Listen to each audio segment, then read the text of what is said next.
I love Colonial homes. To me, it just it's kind of Americana in a home, and so we have a lot of Colonial home design in St. Louis throughout the metro area, and so fortunately, we get to work on a lot of Colonial homes in St. Louis. And in my mind, when I think of Colonial and how to approach it, typically something that's a very classic design.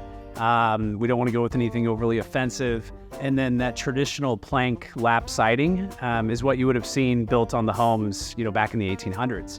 So what I love about James Hardie siding is that you can get that really rich, authentic, classic Colonial wood look out of the siding, but without all the maintenance of the drawbacks that comes with wood, like from rotting and moisture penetration, woodpeckers, things like that.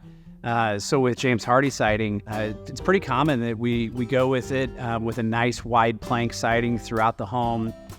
We can contrast the trim colors, but some of the pre-finished baked on Hardie colors work really well for Colonials, whether it's white or kind of a dusty blue, some of the light tan taupey colors, just a really good fit for the Colonial homes. And so I always get excited when I meet with a client that has a home like that, because I know that James Hardie will be a really good fit for that design in whichever way we go with it.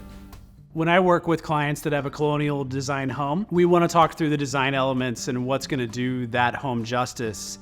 Because most of the time, my clients that have a home design like that, they want to keep to the historical look of it.